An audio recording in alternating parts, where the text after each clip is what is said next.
கர்த்தருடைய கிருபையினால் இந்த புதிய மாதத்தை நாம் காண நமக்கு உதவி செய்த கர்த்தரை துதிக்கும் துதியோடு இந்த புதிய மாதத்தை நாம் ஆரம்பிப்போம். இன்றைய வசனம் தியானத்தின் தலைப்பு, உமது பாதைகள் நெய்யாய் பொழிகிறது. சங்கீதம் 65:11. உமது பாதைகள் நெய்யாய் பொழிகிறது.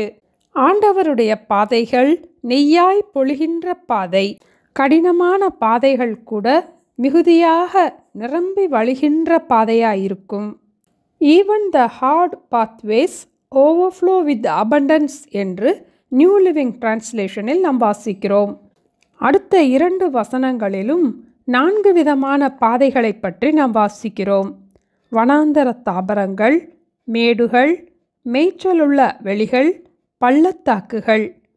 இதுபோல நம்முடைய அனுதின வாழ்க்கையிலும் நாம் சென்று கொண்டிருக்கிற பாதை வனாந்தரமாக இருந்தாலும், மேடுகளாக இருந்தாலும், மேய்ச்சலுள்ள வெளிகளாக இருந்தாலும், பள்ளத்தாக்கின் பாதையாக இருந்தாலும், நாம் கர்த்தரின் பாதையில் நடக்கும் போது நம்முடைய பாதைகளிலும் நிரம்பி வழிகின்ற ஆசீர்வாதத்தை ஆண்டவர் தருவார். இதை தன்னுடைய வாழ்க்கையிலே அனுபவமாக்கின தாவீது ராஜா 23ஆம் சங்கீதம் 5ஆம் வசனத்தில் என் பாத்திரம் நிரம்பி வழிகிறது என்று கூறினார். கர்த்தர் என் மேய்ப்பராயிருக்கிறார், நான் தாழ்ச்சியடையேன் என்று சொன்ன தாவீது ராஜா பலவிதமான பாதைகள் வழியாக தன்னுடைய வாழ்க்கையில் வந்ததை பற்றி இந்த சங்கீதத்தில் நாம் வாசிக்கிறோம். புல்லுள்ள இடங்கள், அமர்ந்த தண்ணீர்கள், நீதியின் பாதைகள், மரண இருளின் பள்ளத்தாக்குகள், சத்துருக்கள் நிறைந்த பாதையாக இருந்த போதும் தாவீதின் பாதைகளிலே நிரம்பி வழிகின்ற ஆசீர்வாதங்களை ஆண்டவர் தந்தார். ஆகையால் 6ஆம் வசனத்திலும் தாவீது விசுவாசத்தோடு என் ஜீவனுள்ள நாளெல்லாம் நன்மையும் கிருபையும் என்னை தொடரும் என்று கூறினார். நாமும் கர்த்தர் காட்டும் வழியிலே நடப்போம்.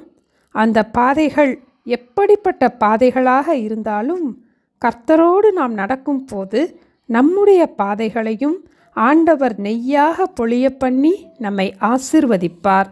உமது பாதைகள் நெய்யாய் பொழிகிறது. ஜெபிப்போமா? எங்களை நேசிக்கிற எங்கள் அன்பின் ஆண்டவரே, உங்கள் கிருபையை கொண்டு இந்த 3 மாதங்களையும் கடப்பதற்கு எங்களுக்கு பலன் தந்ததற்காக ஸ்தோத்திரம் அப்பா. இந்த புதிய மாதத்திலும் உங்கள் கரத்திலே எங்களை முழுவதுமாக அர்ப்பணிக்கிறோம் அப்பா. இந்த புதிய மாதத்தை எங்களுக்கு ஆசீர்வதித்து தர ஜெபிக்கிறோம். தாவீதைப் போல ஒவ்வொரு நாளும் நாங்கள் விசுவாசத்தோடு என் பாத்திரம் நிரம்பி வழிகிறது, என் ஜீவனுள்ள நாளெல்லாம் நன்மையும் கிருபையும் என்னை தொடரும், உமது பாதைகள் நெய்யாய் பொழிகிறது என்று கூறி திடமனதோடு இருக்க எங்களுக்கு கற்றுத்தர ஜெபிக்கிறோம் அப்பா. கர்த்தருடைய பாதைகளிலே நடப்பதற்கு எங்களுக்கு வேண்டிய ஞானத்தையும் பலனையும் தந்து எங்களை வழிநடத்த ஜெபிக்கிறோம் அப்பா.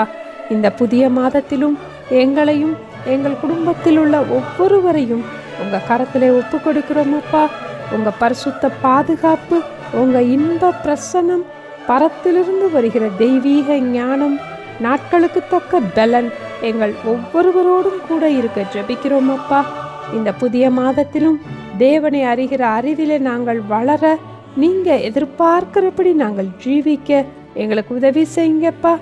ஒவ்வொரு நாளும் எங்களுடைய விசுவாசம் தடுமாறாத படிக்கு நாங்கள் விசுவாசத்திலே உறுதியாய் நிலைத்து நிற்க எங்களுக்கு உதவி செய்ய வேண்டுமாய் இயேசுவின் நாமத்தில் ஜெபிக்கிறோம் பிதாவே. ஆமேன். Thank you. Have a blessed April.